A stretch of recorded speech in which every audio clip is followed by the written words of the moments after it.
가반은 저주받은 혈맥이 전신에 퍼져나가는 것을 느끼며 시간을 지체하면 지체할수록 자신에게 불리함을 느꼈고 순식간에 속도를 높이며 겐타이를 압박하기 시작합니다. 겐타이는 앞선 대결의 여파로 몸의 반응과 속도가 느려진 상태였고 가반은 빠른 속도로 겐타이를 몰아붙입니다. 하지만 그 순간 겐타이는 블러드레인을 사용하였고 하늘에서 피가 비처럼 내리기 시작하였고 겐타이는 피를 양분 삼아 더욱 강해집니다. 또한 겐타이의 크기가 비약적으로 커지게 되었고 겐타이는 자신의 주먹에 폐왕색 패기와 무장색 패기를 휘감은 뒤 곧바로 가반을 공격하려 했지만 가반은 빠른 속도로 겐타이의 공격을 피해낸 뒤 겐타이를 향해 도끼 하나를 던졌고 겐타이는 본능적으로 고개를 돌리며 가반의 도끼를 피해낸 데 성공합니다. 하지만 이는 가반의 미끼였고 가반은 순식간에 겐타이에게 접근한 뒤 80효수를 사용하여 겐타이에게 참격을 날린 뒤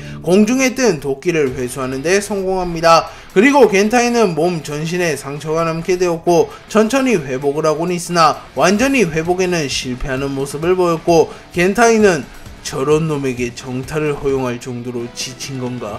라고 중얼거렸고 혈마는 해저왕이라고 불렸던 놈치곤 실망스러운걸 이라고 말했고 겐타이는 혈마의 말에 대꾸하지 않고 순식간에 가반에게 접근하여 혈마 타천을 사용하여 거대한 혈마의 형상과 함께 가반을 그대로 내려 찍어버리려 합니다.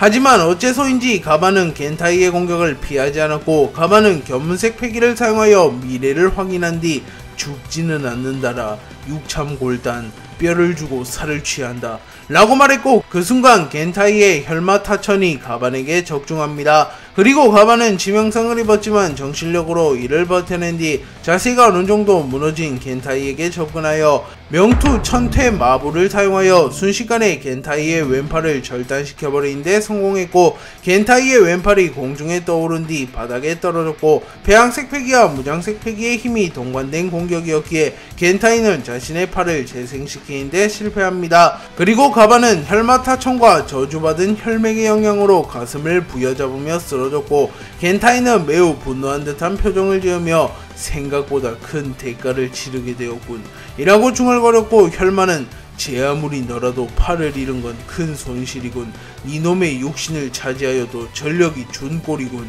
이라고 말하며 혈마조차 분노한 듯한 모습을 보였고 겐타이는 스코퍼 가반 제법이군 방심 따윈 하지 않았는데 말이야 라고 말한 뒤 가반에게 천천히 다가왔고 가반은 레일리를 바라보며 먼저 떠나가겠네 친구여 하지만 이놈만큼은 길동무로 데려가겠네 라고 생각합니다.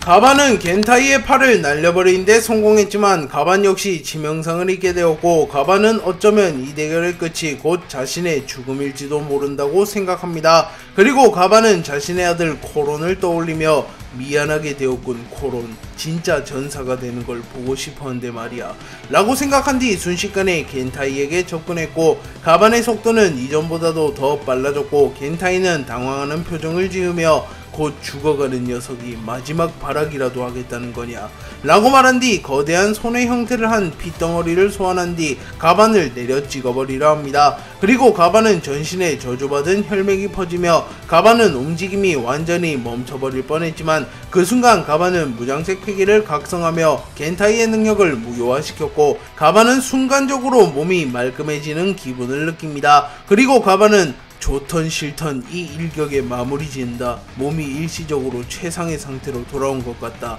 라고 말한 뒤 곧바로 자신의 도끼에 폐왕색 패기와 무장색 패기를 휘감은 뒤 산신 파천을 사용하였고 가반은 잠시 추억에 잠깁니다. 가반은 과거 신세계에서 이름을 떨치던 해적이었고 우연히 로저와 만나게 되었습니다. 그리고 로저는 가반을 스카우트하기 위해서 가반에게 도전을 걸었고 가반은 자신있게 자신을 꺾는다면 동료가 되겠다고 말합니다. 가반과 로저는 꽤나 오랫동안 싸웠고 로저는 만족한 듯한 웃음을 지으며 레일리 이 자식 물건이잖아 라고 말했고 젊은 시절의 레일리는 술을 들이키며 로저 너무 즐기지 말라고 처음부터 압도하는 모습을 보여주지 않으면 혈기왕성한 녀석일수록 통제하기 어렵다고 라고 말했고 로저는 곧바로 카무사리를 준비하며 크하하하하 그렇다면 한방에 마무리 짓도록 하지 라고 소리쳤고 젊은 시절의 말에 가반은 "어이, 감히 나를 무시하는 거냐?" 라고 말한 뒤 산신파천을 사용하여 로저를 공격하며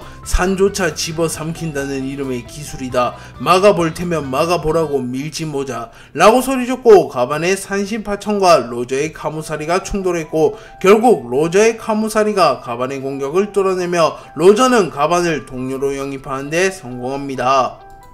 가반은 로저와의 추억을 회상한 뒤 혼신의 힘을 다해 산신파천을 뻗었고, 가반이 산먹개비라고 불리던 시절 자신을 상징하는 기술과도 마찬가지인 산신파천은 매우 강력한 위력을 자랑하며 겐타이에게 날아갔고, 겐타이는 "의지는 남자를 끝없이 성장하도록 하는 원동력이 되는 건가? 스코퍼 가반, 하찮은 남자에게 배울 게 있을 줄이야.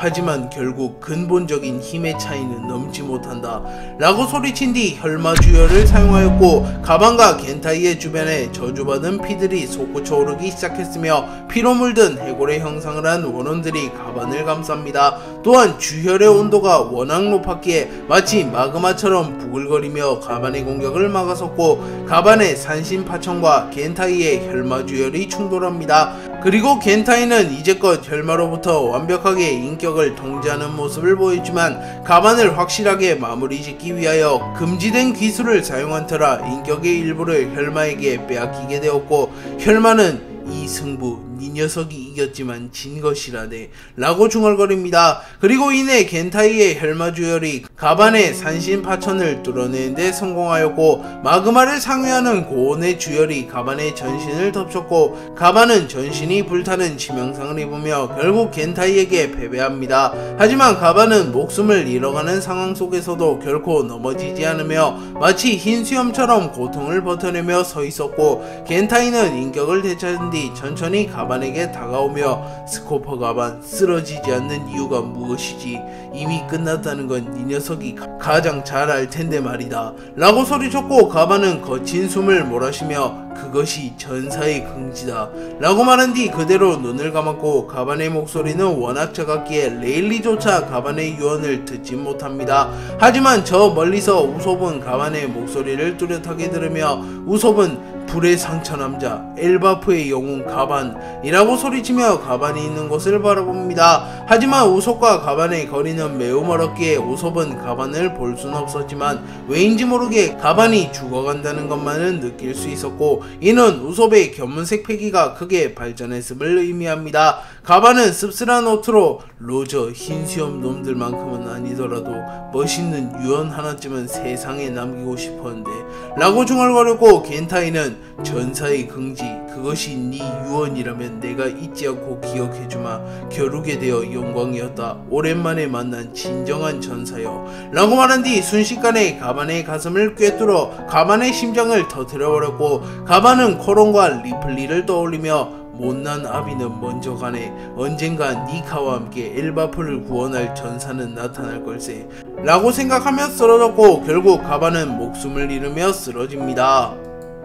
이무는 악마화를 사용하여 악마의 모습으로 변화하게 되었고, 체력을 소폭 회복하는 모습을 보입니다. 다만 야훼의 힘에 비한다면 악마의 힘은 턱없이 부족했고, 공격력과 활용면에서는 확실히 야훼 시절의 이무에게는 미치지 못했습니다. 하지만 그럼에도 불구하고 에이스 샹크스 사보에게 이무의 힘은 버거워 보였고, 이무는 악마로 변한과 동시에 순식간에 에이스 샹크스 사보를 압박하기 시작합니다. 하지만 샹크스는 견문색 패기를 사용하여 이무가 자신의 힘을 짜내고 있다는 것을 파악한 뒤 "시간은 곧 우리 편이 될 걸세" 라고 말했고, 에이스는 불기둥을 사용하여 이무와 자신들을 갈라놓으려 합니다.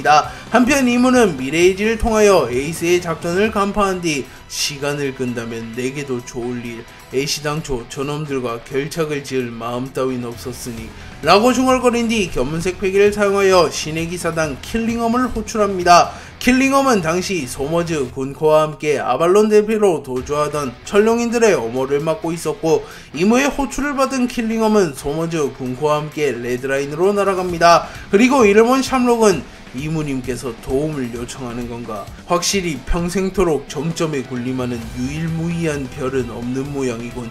이번 전쟁을 끝으로 이무의 세계정부는 무너진다. 하지만 피거랜드가가 이끄는 세계정부는 무너지지 않을 것. 이라고 말한 뒤 섬뜩한 미소를 보입니다. 그리고 샴록은 하지만 아직은 이무의 계획에 어울려줄 필요는 있지. 태고의 신이라고 불렸던 그 남자를 부활시킨 뒤 밀지모자 일당을 소탕하고 세계의 운명을 뒤바꾼 뒤 어부지를 노려야겠군. 이라고 말한 뒤 아발론 델피의 신전 깊숙한 곳 어디론가 걸어갑니다.